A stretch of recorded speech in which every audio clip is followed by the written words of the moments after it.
देश ही नहीं दुनिया में पीएम मोदी का डंका बज रहा है। पापुआ न्यू गिनी में पीएम मोदी को 2 देशों ने सर्वोच्च सम्मान से नवाजा, लेकिन देश में कुछ लोग मोदी के काम में रोड़ा अटकाने की कोशिश में लगे हैं। 28 मई को देश की नई संसद का उद्घाटन पीएम नरेंद्र मोदी करेंगे। भारतीय लोकतंत्र के सबसे बड़े नेता संसद के नए भवन का फीता काटें तो इसमें भला किसे आपत्ति हो सकती है, लेकिन राहुल गांधी ने आपत्ति की तो मोदी से दुश्मनी रखने वाले कुछ दूसरे नेता भी राहुल के पीछे पीछे विरोध का झंडा लेकर चलने लगे। अगले कुछ दिनों तक इसी पर सियासत होगी। लुटियन दिल्ली के सेंटर में मोदी का कीर्तिमान कैसे बना और दुश्मनों को जलन क्यों हो रही है, दिखाते हैं आपको इस खास रिपोर्ट में।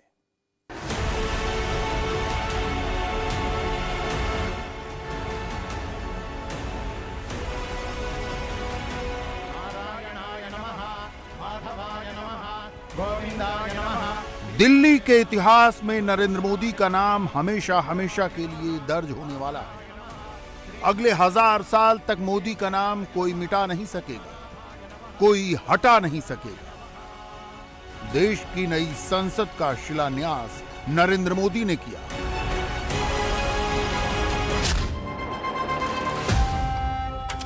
इस पर अशोक स्तंभ स्थापित करने का काम भी मोदी ने किया।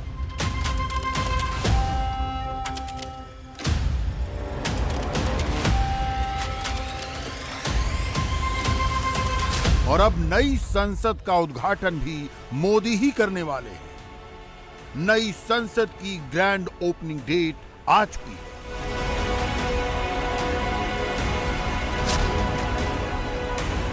हिंदुत्व की आइडियोलॉजी देने वाले स्वातंत्र्य वीर विनायक दामोदर सावरकर की जन्म जयंती 28 मई को प्रधानमंत्री भारतीय लोकतंत्र के नए मंदिर का उद्घाटन करेंगे।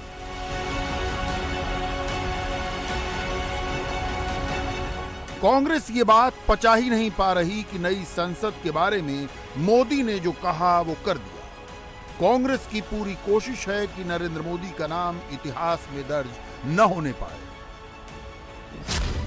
संसद भवन का उद्घाटन राष्ट्रपति से कराने का शगुफा तो बस बहाना है। राहुल गांधी का मोदी पर निशाना है। नरेंद्र मोदी ने जब नया संसद भवन बनाने का फैसला किया तो कांग्रेस ने पूछा, क्यों बनाते हैं, क्या जरूरत है, पैसे की बर्बादी क्यों करते हैं? जब संसद भवन बनने लगा तो कहा कि ओरिजिनल आइडिया तो हमारा था।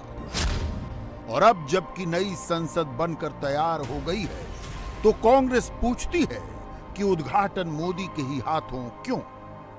राष्ट्रपति सारे दलों के ऊपर है और एक तरीके से भारत की सत्ता का प्रतीक जो है वो राष्ट्रपति माना जाता है।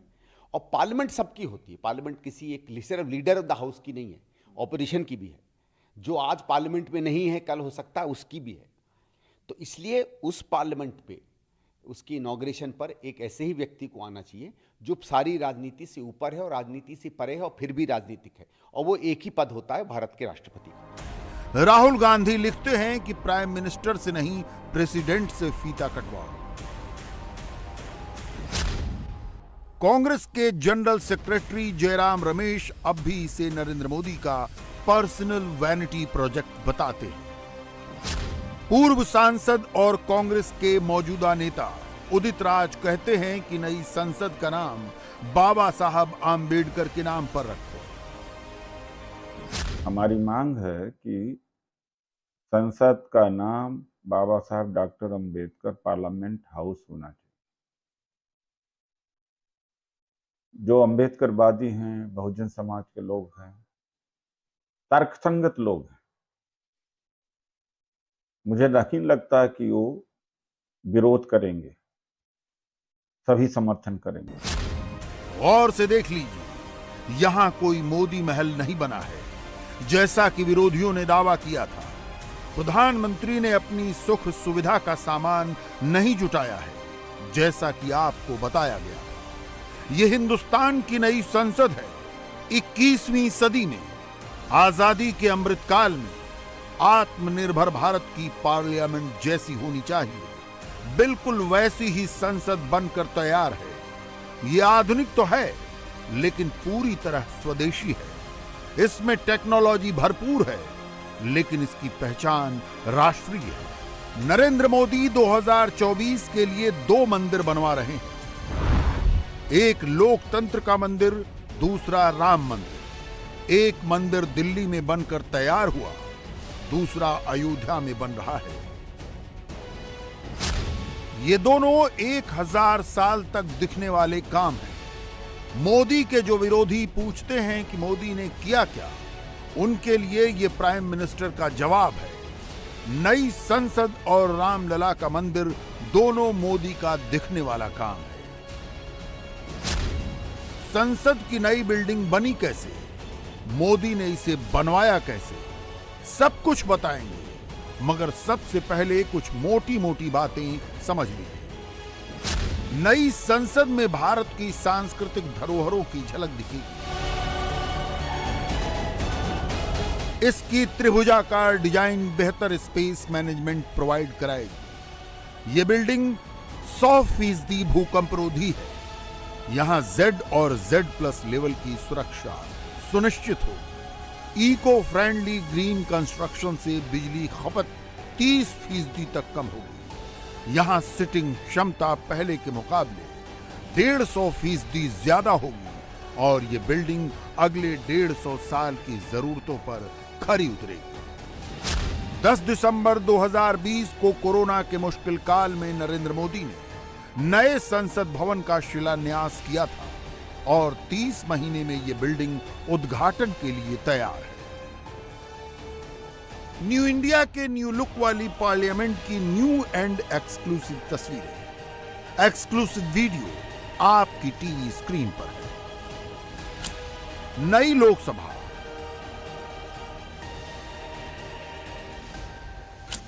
नई राज्यसभा,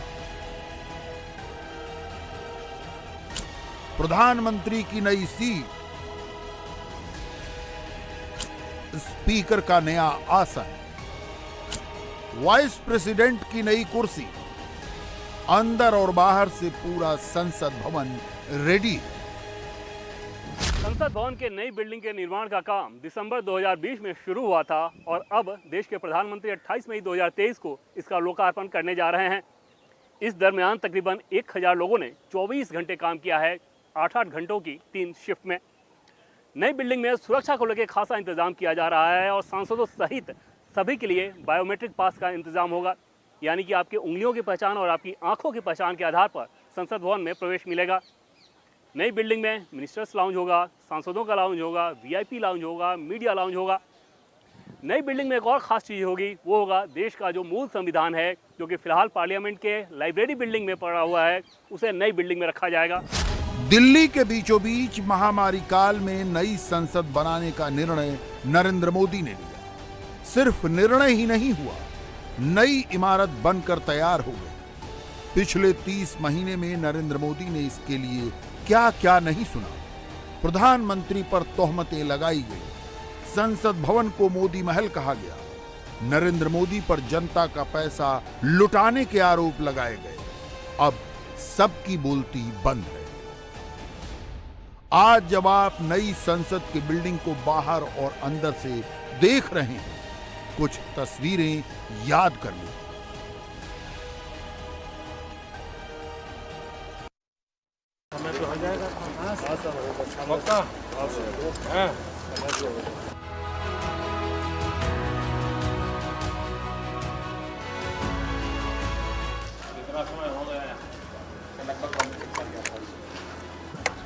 गाड़ी समय पे चल रही है आप लोगों की? कितने रहिए, क्या क्या कर रहे हो? हाँ, अब काम आएगा।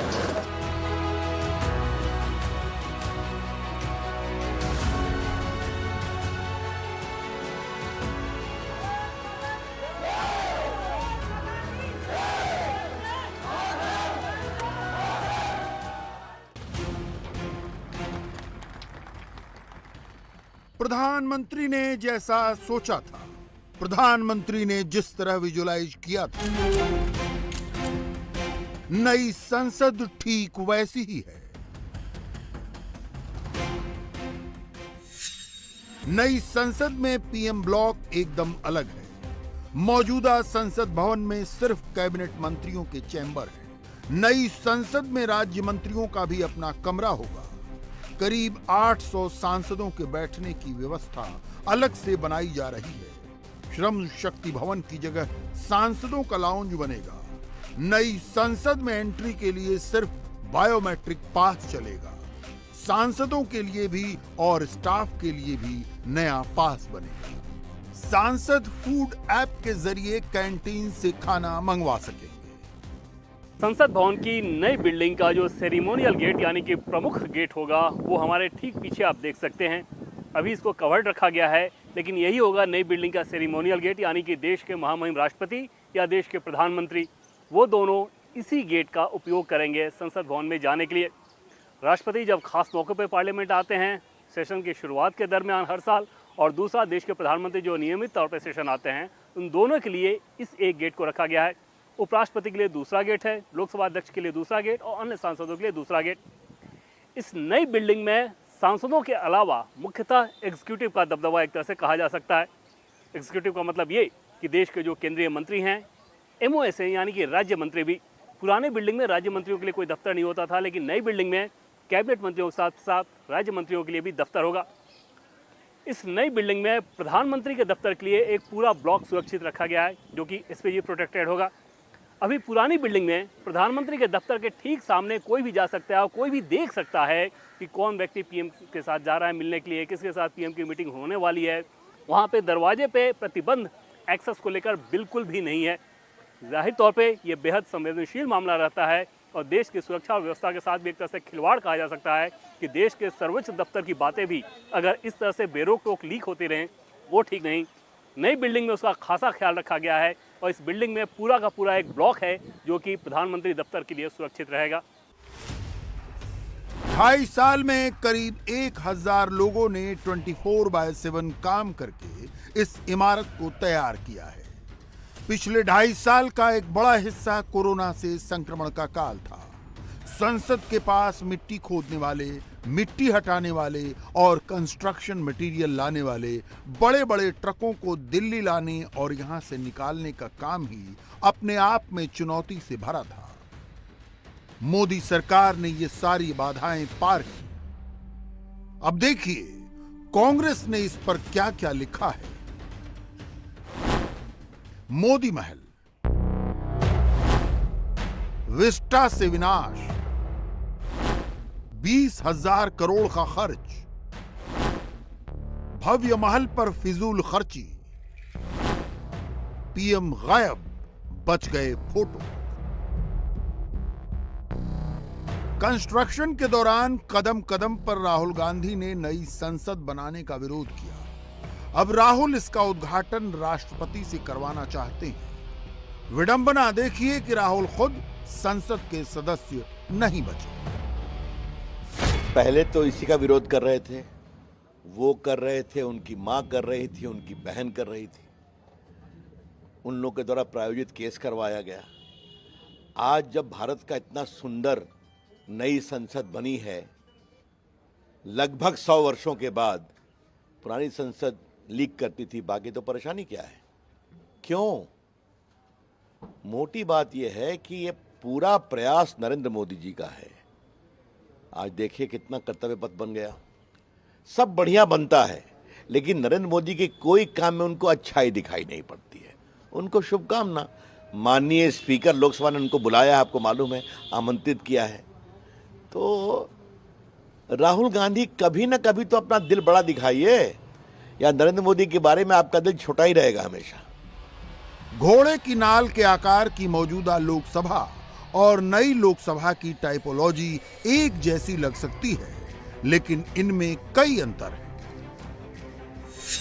मौजूदा लोकसभा में अधिकतम 552 सदस्य बैठ सकते हैं, जबकि नई लोकसभा में 888 सदस्यों के बैठने की व्यवस्था है।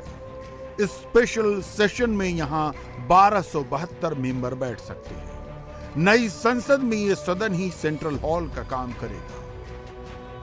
लोकसभा में अभी अधिकतम 543 सदस्य होते हैं, राज्यसभा में 245 सदस्य हैं, लेकिन यह संख्या हमेशा इतनी ही नहीं रहेगी। चीन को पीछे छोड़कर हम सबसे ज्यादा आबादी वाला देश बन चुके हैं। समय के साथ लोकसभा क्षेत्रों का परिसीमन होगा और संसद सदस्यों की संख्या भी बढ़ेगी। मौजूदा संसद भवन की पुरानी संरचना में सीटिंग कैपेसिटी बढ़ाना संभव नहीं, इसीलिए नरेंद्र मोदी ने नई संसद बनवाई। नई लोकसभा में धम्मचक्र के ठीक नीचे स्पीकर का आसन है। आसन के बाईं ओर यानी प्रधानमंत्री की कुर्सी के ठीक सामने लोकसभा में प्रतिपक्ष के नेता बैठेंगे। सदन की इन सीटों पर लोकसभा और राज्यसभा दोनों सदनों के सदस्य बैठेंगे। लोकसभा में प्रधानमंत्री और नेता प्रतिपक्ष का एक दूसरे से आई टू आई कांटेक्ट होगा। प्रधानमंत्री अपनी बाईं ओर देखेंगे तो वहां स्पीकर का आसन होगा। इस स्पीकर के आसन पर बैठने से पूरा सदन कुछ इस तरह दिखेगा। नई लोकसभा को दूसरे एंगल से देखें तो लोकसभा ऐसी दिखती है। सांसदों के बैठने की जगह के ऊपर किनारे किनारे दर्शक दीर्घा है, जहां पत्रकार और पार्लियामेंट की प्रोसीडिंग्स देखने आए मेहमान बैठते हैं। 96 साल पहले एडविन लुटियंस और हर्बर्ट बेकर ने जिस काउंसिल हाउस को तैयार कराया था, वही बिल्डिंग आजाद हिंदुस्तान की पहली पार्लियामेंट बिल्डिंग बनी। 566 मीटर व्यास वाले संसद भवन का निर्माण 1921 में शुरू हुआ और ये 6 साल में बनकर तैयार हुआ। तब इसे बनाने में 83 लाख रुपए खर्च हुए थे और 18 जनवरी 1927 को तत्कालीन वायसराय लॉर्ड इरविन ने इसका उद्घाटन किया था। पिछले 96 सालों में संसद भवन को कई बार रिपेयर और रेनोवेट किया गया, लेकिन अब पुरानी संरचना में कोई और बदलाव करना या क्षमता बढ़ाना संभव नहीं है। इसीलिए मोदी सरकार ने आजाद और आत्मनिर्भर भारत की स्वदेश निर्मित संसद बनाने का निर्णय लिया। नई संसद का एरियल व्यू देखने में छोटा लगता होगा, लेकिन नई संसद की बिल्डिंग 64,500 स्क्वायर मीटर के विशाल एरिया में बनी। पुरानी लोकसभा में सांसदों के बैठने का एरिया 470 स्क्वायर मीटर का है, जबकि नई लोकसभा में सिटिंग एरिया 1315 स्क्वायर मीटर का है। पुरानी लॉबी 225 स्क्वायर मीटर की थी, नई लॉबी 1250 स्क्वायर मीटर की है। दर्शक दीर्घा पहले के बराबर यानी 450 स्क्वायर मीटर में बनाई गई है। पुरानी लोकसभा में इमरजेंसी एग्जिट 1 थी, नई बिल्डिंग में इमरजेंसी एग्जिट 2 है। एंट्री से लेकर लॉबी तक, संसद की दीवार से लेकर छत तक सब कुछ भारतीय है। लोकसभा और राज्यसभा दोनों की सीलिंग का पैटर्न राष्ट्रीय पक्षी मोर के पंखों से इंस्पायर है। सीलिंग अगर मोरपंख के पैटर्न वाली है तो कारपेट भी मोरपंख के ही पैटर्न वाला है। नई लोकसभा के अंदर लगने वाला हरे रंग का कारपेट मोरपंखों के शेड्स वाला है। नई संसद भवन में कारीगरी का पूरा इंस्पिरेशन ही भारतीय है। फुल हाउस में सांसदों को चिपक कर बैठना पड़ता है, नई संसद में यह परेशानी नहीं है। अभी सांसदों को बैठने के लिए 45 सेंटीमीटर बाई 40 सेंटीमीटर का स्पेस मिलता है। नई संसद में हर सांसद को 60 सेंटीमीटर बाई 40 सेंटीमीटर का स्पेस मिलेगा। पुरानी लोकसभा की पहली 2 लाइनों में ही डेस्क है। नई लोकसभा की हर सीट पर डेस्क है। पहले के एनालॉग सिस्टम को डिजिटल सिस्टम से चेंज किया गया है। सभी सांसदों के लिए टच स्क्रीन होगी। पहले सांसदों के खड़े होने की जगह भी कम थी, अब खड़े होने के लिए भरपूर जगह मिलेगी। पुरानी लोकसभा में पुराने जमाने से चले आ रहे आउटडेटेड कम्युनिकेशन सिस्टम को लेकर भी एक कंसर्न रहता था। नई लोकसभा में इंटीग्रेटेड ऑडियो और वोटिंग सिस्टम इंस्टॉल किया गया है। ऑथेंटिकेशन के लिए बायोमेट्रिक और RFID का डबल ऑथेंटिकेशन अवेलेबल है। सांसदों के नाम अब कागज पर नहीं डिजिटल इंक से लिखे जाएंगे। संसद में हो रही चर्चा से संबंधित पेपर, डॉक्यूमेंट और टाइमलाइन सब कुछ टच स्क्रीन पर अवेलेबल होगा। नई संसद बनाने में इस बात का खास ख्याल रखा गया है कि प्रधानमंत्री और नेता प्रतिपक्ष का आई कांटेक्ट हो। इसके लिए लोकसभा सेक्रेटरीट स्टाफ की सिटिंग पोजीशन थोड़ी नीचे शिफ्ट कर दी गई है। 14 अगस्त 1947 की मध्यरात्रि को पार्लियामेंट के कॉन्स्टिट्यूएंट हॉल में सत्ता का हस्तांतरण हुआ था। हमारी वर्तमान संसद उस इतिहास की गवाह है। बहुत से लोगों के मन में सवाल है कि मौजूदा संसद भवन का क्या होगा। तो आपको बता दें कि मौजूदा संसद भवन की इमारत जस की तस सुरक्षित रखी जाएगी और इसका इस्तेमाल संसदीय आयोजनों के लिए किया जाएगा। नरेंद्र मोदी के सियासी दुश्मन ये आरोप लगाते रहते हैं कि मोदी इस देश का इतिहास बदल रहे हैं। हकीकत यह है कि पुराने इतिहास को बदला नहीं जा सकता। हाँ, ये जरूर है कि प्रधानमंत्री मोदी नया इतिहास बना रहे हैं। जैसे औपनिवेशिक काल के पुराने शहीद स्मारक के सामने नेशनल वॉर मेमोरियल, जैसे इंडिया गेट की कैनोपी में नेताजी सुभाष चंद्र बोस की मूर्ति, जैसे मोदी ने राजपथ को कर्तव्य पथ में बदल दिया, वैसे ही पुराने संसद भवन के सामने मोदी ने नए और आत्मनिर्भर भारत को समर्पित नया संसद भवन तैयार करा दिया। आधुनिक समय और जरूरतों के हिसाब से संसद भवन के सिर्फ स्ट्रक्चर को नहीं बदला जा रहा है, बल्कि कोशिश ये है कि पूरा फंक्शन बदले ताकि ज्यादा प्रभावी तरीके से सांसद और संसद काम कर सके। अभी संसद के सुरक्षा में जो सुरक्षाकर्मी हैं, उनकी ड्रेस में भी बदलाव किया जा रहा है। आगे आने वाले दिनों में वो मिलिट्री मैन के अंदाज में अपनी ड्रेस में दिखेंगे। दूसरी तरफ लोकसभा या राज्यसभा के अंदर यानी कि हाउस के अंदर जो मार्शल होते हैं, उनका ड्रेस पारंपरिक अंदाज में होगा। यानी कि दोनों के जो मौजूदा वेशभूषा है उसमें बदलाव किया जा रहा है। इतना ही नहीं, सूत्रों का ये भी कहना है कि संसद के रूल्स में भी आगे आने वाले दिनों में कुछ बदलाव दिखेंगे। इसके लिए एक पूर्व सेक्रेटरी जनरल की अध्यक्षता में एक कमेटी बनाई गई थी। उस कमेटी ने अपनी रिपोर्ट दे दी है। अब संसद की रूल्स कमेटी उन रिपोर्ट्स पर विचार कर रही है और आगे आने वाले दिनों में संसद के लिए कुछ नए रूल्स भी दिखेंगे।